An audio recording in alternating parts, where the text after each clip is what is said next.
Quand on voit ce plan filmé il y a 100 ans, on sait que tous qui habitaient ce petit bout de monde sont morts maintenant.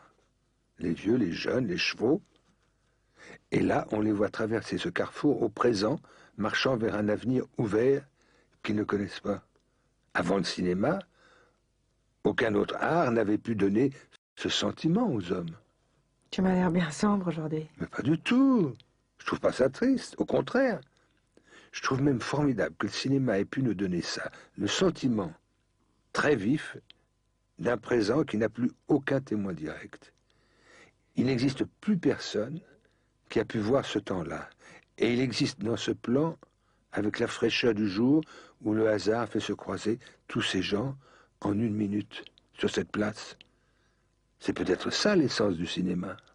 Et tu te rends compte, tout ce qu'on peut voir en une poignée de secondes sur la France d'il y a un siècle, c'est comme un prélèvement. Et par hasard, on aurait attrapé un échantillon parfait de toutes les couches de la population, de tous les moyens de transport. On dirait presque que c'est mis en scène, tellement il y a tout.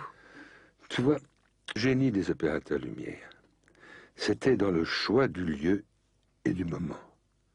Là, on voit à quel point c'est bien repéré. Tout, avec une précision incroyable. La place de la caméra, le cadre, le moment exact où ils ont le plus de chances d'attraper un maximum de circulation. Ils se mettaient toujours à un croisement de flux, comme là. Ça donnait des plans à la fois rythmés, variés, et très vivants, avec de vraies surprises visuelles dans les entrées de champ. Mais tu crois pas que c'est aussi lié à la très forte contrainte des débuts du cinéma?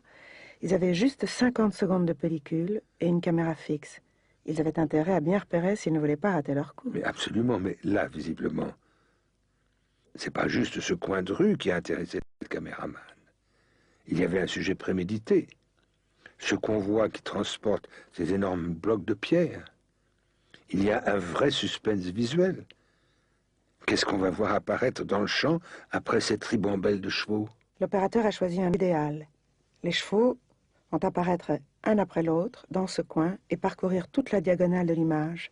Il a dû calculer qu'en commençant à tourner la manivelle quand le premier cheval était dans le champ, le convoi serait complètement sorti du plan au bout des 50 secondes fatidiques. Et puis, il y a aussi la hauteur de la caméra. C'est la hauteur parfaite pour voir comment ça marche un cheval, si j'ose dire. On sent les muscles, l'effort des pattes arrière, on voit l'attaque des fers sur les pavés. Oui. On sent aussi la masse et le volume des chevaux comme dans un tableau de Paolo Cello. C'est comme si les débuts du cinéma retrouvaient les débuts de la perspective en peinture. On a la même sensation d'une première fois, une représentation toute neuve. J'aime bien les autres chevaux à gauche, au repos, qui regardent passer ceux qui travaillent. À un moment, t'as vu? On ne voit pratiquement plus que des chevaux dans le cadre. Là, on a vraiment une idée de ce que c'était la ville avant les automobiles. Ce qui est très fort dans le choix de la place de la caméra, c'est qu'il y a là à la fois l'espace de la place, traversé par tous les flux en diagonale, et en même temps, au fond, ce mur en aplat, où les passants sont comme en projection plane, en ribambelle. C'est comme une double image, un double espace. Tu veux bien qu'on revienne au début pour voir en détail tout ce qui se passe? Allez, on y va. Ah oui, il y a le charretier en blouse qui jette un coup d'œil à la caméra. Ça a été les seules années, avant 1900, où les gens pouvaient regarder une caméra comme un objet inconnu, sans savoir vraiment à quoi ça servait. Du coup, il n'y a pas un gramme d'hystérie dans ce regard.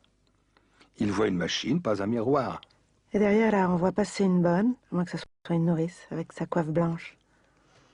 Ce qui est frappant, c'est que personne ne sort dans la rue nu-tête, même pas les enfants. Tout le monde a un couvre-chef qui indique bien sa place dans le social, la casquette pour les ouvriers, le canotier pour les petits bourgeois, le haut de forme. On en a une belle collection. Dans le fond, là, on voit passer un chargement de bois plus léger, tiré seulement par 2 chevaux. À l'image, le bois vient s'encastrer exactement dans l'arête des gros blocs de pierre. Si on regarde bien, il y a aussi un transport à dos d'homme. Ce type-là qui porte un sac sur les épaules, il a failli être complètement masqué, mais on le voit quand même. Il y a toutes les façons de transporter quelque chose dans une ville. Moi, j'adore ce moment où la signature entre dans le champ. Vautier. Ça fait très roman de Balzac, non? Vautier, Vautrin. C'est complètement surprenant dans cette rue, après tous ces efforts. C'est comme si les 12 chevaux tiraient en fait une signature, une pure trace, légère, immatérielle. C'est la signature de qui, tu crois? Oh, sans doute celle du guerrier. À moins que ce soit celle du destinataire. En tout cas, avec son petit paraphe, c'est vraiment une signature. C'est totalement inattendu.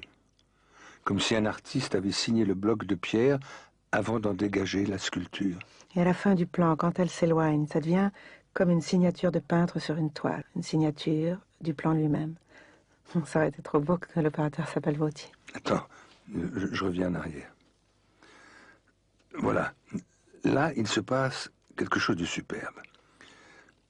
Regarde, au moment exact où les blocs commencent à déboucher l'espace du fond, sur ce chariot très rustique qui a l'air de sortir du Moyen-Âge, on voit passer une voiture fermée, légère et rapide, avec son cocher en livrée. On ne peut pas imaginer de véhicule contrasté. Et là, c'est un hasard magnifique. Au moment exact où les blocs de pierre commencent à déboucher l'espace du fond, on voit se dégager cet homme élégant, avec sa canne et son canotier, qui a attendu que la voie soit libre. Il va venir littéralement prendre sa place dans la composition, de façon aussi aléatoire que parfaite. Oui, le hasard a été plus précis que toute mise en scène. Tu as vu? Un moment, il vient même s'encadrer dans le carré du fond. Il devient la figure centrale d'un triptyque. Puis l'espace central se vide.